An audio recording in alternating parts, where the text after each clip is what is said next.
I hope Paddy is gonna lose, because if Paddy wins, it's gonna be a problem for me again. Why do you think so? I think he's gonna try and avoid me. You say if he wins against Justin or if he wins against Ilya? No, against Justin. Against Ilya, he never can beat Ilya. Okay. Yeah, he wants me to get hurt because I'm not gonna fight him. I'm a nightmare for him, and he knows that if we're gonna fight, he's gonna lose. The lightweight division has been buzzing lately, and it's all because of one fighter who isn't even scheduled to compete right now. This guy is speaking up once again, stirring things up across the entire weight class. He's putting out a bold statement, basically calling out the whole division for running from him. He sees himself as the guy standing alone, ready to fight, while everyone else finds excuses. His message shows his frustration as he paints himself as the threat nobody wants to face. Since everyone's running scared from me, I'll just keep moving around and collecting these paychecks from other opportunities. He's also making it known that he's rooting for Justin Gaethje to beat Paddy Pimblett. His thinking is simple: if Justin wins, that sets up the fight he actually wants, but if Paddy takes it, there's probably going to be more avoiding. He sees Gaethje as a real warrior who doesn't back down from tough matchups, which would make their potential clash actually happen, without question. Me to get hurt because I'm not gonna fight him. I'm a nightmare for him, and he knows that if we're gonna fight, he's gonna lose, and he's gonna try not to fight me on his whole life. And I hope Justin Gaethje gonna knock him out and send him back to England, and he can eat his I don't know what he's eating there, chicken or what. Meanwhile, Justin Gaethje makes it crystal clear that winning the belt would just be the beginning for him. He's saying that becoming champion would open doors to settling old scores rather than making him satisfied, with past losses still burning inside him and pushing him forward. Because once I get this belt, I'm not going to stop. I'm going to beat Ilya. I'm going to beat Paddy. I'm going to beat Ilya. And then I got to get Max back. Have to. So I need him to win. I need him to beat Charles. Right. Actually, I guess it doesn't matter. They both beat me, so I want either one of those back. Those are the only two guys that I have the opportunity to get back right now. So that's what I'm shooting.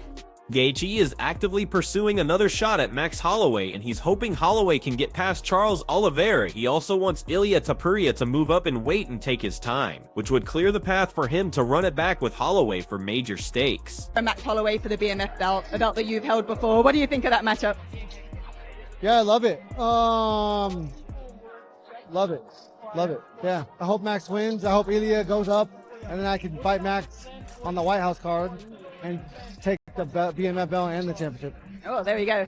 The plan also includes going after whoever wins between Charles Oliveira and Max Holloway for the BMF title. If Ilia Topuria stays inactive until the summer months, he points out that Ilia only competes once per year, and he's not willing to sit around waiting, seeing the BMF belt as a major opportunity to stay busy in the meantime. What if Ilya comes back in the summertime, right? And now you've got an interim champion, and usually the interim champion will fight the actual champion. Maybe. You're neither of those. That means we're talking about another fight happening, and you're not fighting for the belt, and now we're talking about the back end of the year. Yeah, but maybe BMF title. Okay. So we'll see. You don't want that, right? You want the real title. Yeah, I want the real title, but I don't want to wait until the end of the next year. And then Ilya, he fights once a year. Maybe he defends his title in June, and then say, okay, I'll fight next year in June. And then what I can do, sure, stay. And I'm not that young to wait a lot too. So if they give me BMF title, it would be great too. If Charles Oliveira wins, so it's gonna be good. We got the story, and just get that belt, and then say the real belt. He stands by the decision he made in those final moments against Max Holloway. Knowing the fight was slipping away from him, he decided to bet everything on himself instead of just surviving until the final bell. He argued that most fighters would avoid taking that kind of risk, but embracing chaos has always been part of who he is. And if another fight ever comes down to a similar make-or-break moment, he made it clear his approach wouldn't change. When I was going to lose to Max, who makes the choice? There to go to sleep or knock him out, you know. Right. I knew I was losing, and I knew that was my only chance. And most people, you know, rightly so, would not take that chance. But that's who I am, and that's, if I get that chance, if I'm in that position again, I will do the same exact thing. Paddy Pimblett believes Max Holloway has already shown the blueprint for beating Justin Gaethje on the feet. He feels confident about trading strikes with him, using Max's performance as his roadmap, and expects his own game plan will lead to a finish within 3 rounds. That he wants to keep this on the feet. We know his knockout power, but your submission skills are so slick. You want to take it to the ground? No, okay. I'll keep it on the feet with him. Like, there's the blueprint there to beat him. Max done it, and I everyone underestimates my strike, and everyone thinks I'm just gonna come in and I'm gonna take him down, and I'm not. Like, he had an absolute war with Chandler, and I Chandler up. So I know MMA math doesn't work, but you'll see come Jan 24th when we have a perfect game plan and we finish him within 3. Justin Gaethje acknowledges he's approaching the twilight of his fighting days. He describes competing as an addiction, providing incredible highs and devastating lows, something so powerful it changes how everything else in life feels. Instead of running from that truth, he says he's embracing it, feeling more alive and driven than he's ever been. While he emphasizes he's not done yet, Gaethje admits he can see the end approaching, and that awareness has made him treasure every moment he has left in this game. Every single one of these is a traumatic life experience, and there's no matching the high or the low of winning or losing this sport. And you know, it kind of ruined other parts of life, but no, I am so hungry, and I've never felt more alive than when I feel in there. I will miss it when it's gone, and you know, I think I truly love it more than most. Are you allowing yourself to think about that yet? When you said when it's gone, you're not anywhere near that yet, are you? No. But it's not the beginning. You know, I'm 37 years old. There's no, you know, I'd be a fool to think that we're just getting started here. The end is near.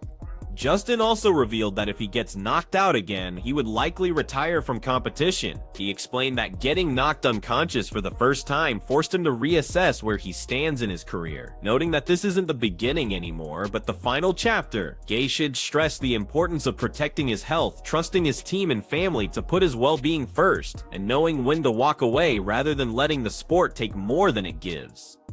How many wars do you have left in you? What does that number look like right now? One more knockout. I went to sleep. Before that, I'd never been put to sleep. If I would get put to sleep again, I would definitely call it quits. Really? So you're drawing a line? That's been my line. Yeah, it never happened. So it wasn't like if I get knocked out, I'm quitting. But once I got knocked out, you know, 37 years old. If I was 20, 27, 30, this would be a different story. But this is not the beginning. This is definitely the end of my career, and it's been such an amazing thing. And obviously they'll use and abuse you in this sport, and you have to protect yourself, you know. And I obviously have created a team. You know, I got my family and my coaches, and they all have my best interests in at hand.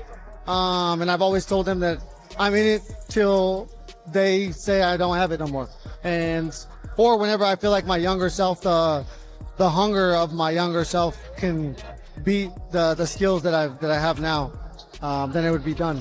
And Paddy Pimblett suggested he's already thinking about Ilia Topuria's comeback, even though he's completely locked in on Justin Gaethje at UFC 34. He made it clear there won't be any easy fights when Topuria comes back, planning to meet him head on and send a message. For Pimblett, the game plan is straightforward. Take care of Gaethje first, then shift focus to Topuria. I wasn't too surprised. I know Ilia's going through a lot of stuff, and wish him nothing but the best with it, know what I mean? That's nothing to do with us fighting, it's nothing to do with being in the cage. So all that around his family life, I hope everything goes perfect for him. But when he does finally come back and get in the cage, I want to punch his face in. But for now, when I win this belt, I am the champ, know what I mean? While he's out the cage, I'm the lightweight champ. And that's the way I see it. So that interim belt to you will feel undisputed? Yeah. 1 million. Paddy Pimblett threw some shade at Ilia Topuria's frame, suggesting his own size gives him a significant advantage. He noted that Ilia is shorter and slighter, emphasizing that weight divisions exist for good reason. Pimblett warned that if Topuria steps up to 155, he might be walking into serious danger. But essentially he wants you to win, he wants that fight. Have you allowed yourself to think of what a fight with Ilia looks like? Yeah, I think I beat him up as well, know what I mean? Like, he's very small compared to me, know what I mean? He's up to like here, he's not that wide. You've definitely seen that video of him and Panto just stood next to each other and they look the same weight. So, like, there's weight classes for a reason. And if he wants to fight me at 155, it'll get seriously messy on his face. Justin Gaethje emphasized that his complete focus remains on Paddy Pimblett. He described approaching the fight with a total war mindset, zero distractions, and no thoughts about anyone else. All his energy is locked in. Says Scousers don't get knocked out. What do you say to that? Yeah, we'll see. We'll see. Have you allowed I will try to test that theory. Have you allowed yourself to think ahead to once you win, if you get the win, Ilya? No thought. Nope, I've said it before. I don't ever plan on being alive after the fight. So if that's how it ends, that's how it ends. Pimblett shows serious confidence about a potential fight with Justin Gaethje, suggesting he doesn't think it will reach the scorecards. He describes Gaethje as lethal but hittable and positions himself as the guy who can capitalize on that, hinting the fight ends with him securing a clear finish rather than... You're going to get this one done. I think I finish him wherever the fight goes, to be honest. Obviously, I know we can bang, but every fight we get a breakdown made of our opponent, and it actually shocks me how much he gets hit. And I know he takes one to give one, but you can't really just do that at this level. That's why he's lost to people like Eddie Alvarez, Dustin Poirier, Charles, because you can't just take one to give one. And I'm not going to just be standing there to let him hit me back. You know what I mean? So, be using me range, keeping him on the outside, and I've got a feeling I'm going to knock him out, to be honest. I don't know what it is. I've just got a sneaky suspicion I'm going to knock him out. You know, I've been doing a lot of rounds with Luke Riley for this camp, and Luke's got much better technical striking than Justin Gaethje. And I'm having a lot of success sparring with Luke, and obviously one of my coaches, Ellis, who used to fight himself, he's the exact same build as Justin. He's 5'10" with a 70-inch reach. And I've been doing rounds with him. He's literally, because he doesn't fight anymore, lad, and he's just a coach, he's just done Justin's style for me. He hasn't got his own style. He's been doing Justin for me, and just the bits what we're working, I can see me knocking him out or dropping him and then submitting him. People are going on about his takedown defense, but if I want to take him down, I will take him down, lad. Simple as. Pimblett owned his unconventional approach. Calling himself awkward and somewhat strange, he mentioned his striking and grappling don't follow standard patterns, which makes him impossible to replicate in training. Paddy claims no sparring partner can truly mimic his style, leaving his opponents confused and giving him a competitive advantage in the cage. No, Justin Gaethje has good wrestling. He uses it very well defensively. Can you foresee him maybe being able to stuff your takedowns? No. No. I don't wrestle like a normal person. I don't shoot double legs and single legs and wrestle like a normal person does. I do everything differently. I'm not normal. So he's not gonna be able to get a sparring partner in what grapples like me or strikes like me, because I'm a weirdo. Fair enough. It's the way it is, but He did call your style awkward, actually. I'm honest, Val, and I'm very awkward. You can't really get a sparring partner in to do me because I'm so awkward. So I'm looking forward to fighting him. As I say, he's a legend. He's someone I've always loved watching. So to get the chance to actually get in the cage and fight with him is unbelievable. Like, I can't wait. And to have Justin Gaethje on my resume is going to be something that'll last forever. You know what I mean? It'll be part of my legacy, and I'm looking forward to it. I just hope he doesn't retire. But Daniel Cormier has finally fired back at Jon Jones's recent comments. Not too long ago, Jon Jones went after Daniel Cormier, claiming he's tried multiple times to leave their history behind. He suggested that regardless of what he does, the bad blood continues, making him believe that Cormier wants to keep their feud going. Jon says their old rivalry became personal beef. DC appears unwilling to let it go. He's as good as Daniel Cormier. What a stuffy, Cormier really is. I think if you really get to know Daniel Cormier, he's really not. He's an asshole. He is an asshole. I mean, he didn't really connect with any of the fighters here. He's just an asshole. I tried to make peace with him many times, and he made it very clear that he wants to be enemies for the rest of his life because how lucrative it is. But you guys having fun here? There was moments where we got to laugh, but for the most part, he's a dickhead. You look at the way that he treats his staff members. He brought like 10 yes men out with him and literally, go get me my water. Where's my this? Why is that this? It was just, he just bosses guys around. And the times we weren't filming, he wasn't very sociable with the people on set. He's just a dickhead. I think people that really work with him know that. Jones reflected on his time around Daniel Cormier, describing it as uncomfortable behind the scenes. He mentioned that any pleasant moments were overshadowed by tension since Cormier remained in his circle and acted in ways that created problems. Jones suggested their shared time together only reinforced their existing issues, keeping his opinion of Cormier largely unchanged. "I'm not staying here." There was moments where we got to laugh, but for the most part, he's a dickhead. You look at the way that he treats his staff members. He brought like 10 yes men out with him and literally, go get me my water. Where's my this? Why is that this? It was just, he just bosses guys around. You know, and the times we weren't filming, he wasn't very sociable with the people on set. He's just a dickhead. I think people that really work with him knows that. Cormier addressed Jon Jones's latest shots. Looking back at their complicated past, he acknowledged they'd been around each other plenty and even had some friendly moments, but made it clear he won't voluntarily hang out with Jones. Cormier admitted their history was messy, with insults and betrayal, and stated that while his emotions aren't what they used to be, he's not forgiving Jones or seeking friendship. Dickhead, asshole, not willing to make peace, didn't connect with the fighters. It was like 4 shots in 30 seconds there. Did you, have you worked with me? Yes, I have. For how long? I worked, friends, covered you. How long am I all those things? No, that's why I thought it was very interesting to hear from him. So then just trust Jon Jones. Maybe I'm all those things to him. Like, here's the deal. We were around each other every single day. And, we were cordial. We had times where Jon and I actually laughed at stuff. Like, we laughed together at stuff. But, if I didn't have to be around him, I'm not going to voluntarily be around him. Why would I want that? Look, man, I don't harbor the emotion of the past that I did with him. I really don't.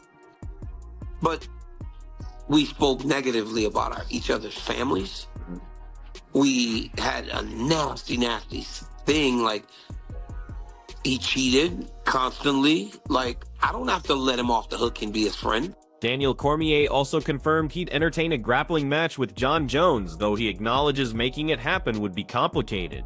He explained that putting together such an event would be expensive and logistically challenging, and he questions whether Jones would even agree to grapple. Still, Cormier leaves the door open, framing it as an intriguing matchup fans would love to see, even if it remains unlikely. Do you compete against them in something this year? This seems to be the hot button issue right now. People want to see you in the RAF promotion or in some sort of competition. What are the chances? I don't know, man. I don't know if it'll happen. Listen, to make me and him do anything costs so much money. There's very few people that can actually make it happen. So I don't know if it happens. And, you know, the whole wrestling thing, like, you know, that's cool, man. It's all cool to make pipe dreams, but I don't know that he's willing to allow me to embarrass him on a wrestling mat. Cormier got real about a potential grappling contest with Jon Jones. He stated directly he doesn't want to fight anymore, mentioning his age and gray hair, but he's completely confident in a wrestling match. Cormier declared that if they grappled, it would be one-sided, pointing to his Olympic background leading to an easy 10-0 victory. Want the wrestling? Yeah, I'll go wrestle Jon Jones. What if Jon Jones wants he don't to even fight? have to make a video. Hey, he don't even have to make a video to ask me to wrestle. Yeah. What if Jon Jones wants to fight? I'm not fighting, man. You don't? No. I'm not fighting. Look at my face, dude. Look at all this gray. Hey, you look great. I like the beard. Hey, I'm not fighting. I'm not fighting. I would box him, but I'm not fighting. You would box Jon? I would love to see it. Why not? Really? Yeah, I'd box him his face up. Wow. Hey, bro, I prefer to actually just not do any of that stuff, honestly. Okay. I'm old, man. I'm a commentator. I'm chilling. Yeah. Wrestling match probably. Wrestling match would be preferable. How does it go? Wrestling? Yeah. 10-0. 10-0. Easy. Bro, I am an Olympian. 2 times. We're going to get in a wrestling stance and wrestle with shoes on? 10-0. Hold on there. Marcus Mann warned against sleeping on Jon Jones, arguing that his ability is undeniable despite not having a Division I wrestling background. He explained that when Jones chooses to wrestle, he controls the action and can trouble even elite-level opponents. Mann emphasized that a match against Daniel Cormier would be far from easy, identifying Jones as a serious threat on the mat, not a sure thing. This does happen. What you thinking, Henry? Because I don't think it's what people are, general consensus is thinking. I don't think that's how this goes down. What do you mean, like as in? What you thinking? How you thinking? No, you're telling me you got Jon Jones? I'm not telling you anything. All I'm saying is, that's the general consensus, and I'm telling you right now, it's not that simple. Because Jon Jones never went to the Division I and had the accolades and all of that, people sleep on just how talented John Jones. I believe John Jones could have been a multiple-time Division I champion. I believe that. John Jones was that good at wrestling. That good. And I've watched John Jones decide, I'm going to wrestle. And when he decided to wrestle, he made people look bad. To where, listen, I'm telling you, this man is just freak athletic talent, and the whole family. You know, John and Arthur, both state champion, New York state champions. You know, I know that's not saying a lot because that's high school, and DC definitely has the international, you know, accolades. But listen, they fought. And yes, I understand that's just fighting, that's MMA. But when it came down to that wrestling exchange, John is no slouch. This ain't gonna be just that easy. Daniel Cormier raises questions about John Jones's approach as a head coach. He suggests that John has changed over the years and hints that his ego might be getting in the way. Cormier points out that for a truly successful coach, the team has to come first, but he thinks Jones still has the mindset of an active fighter on the team rather than someone developing others. After spending all the time with John in Thailand, he's different today than he was back then. He's not that same person that he was back when him and I were going through all of our stuff. I just know. You know what Khabib is? You know what Khabib is? And why he's such a great coach? Khabib is the most selfless person you've ever met. Dude, he can put his athletes above himself, in front of him, in everything that he does. And in order to be a great coach, you cannot have an ego. You have to become secondary to everyone that you coach. And John is he's still on the roster. He's an active fighter. And I don't know if he can be as giving and selfless to make Gable the true star of the show. Thanks for watching today's breakdown. Drop your thoughts in the comments section and make sure to hit that subscribe button for all the latest UFC news and updates.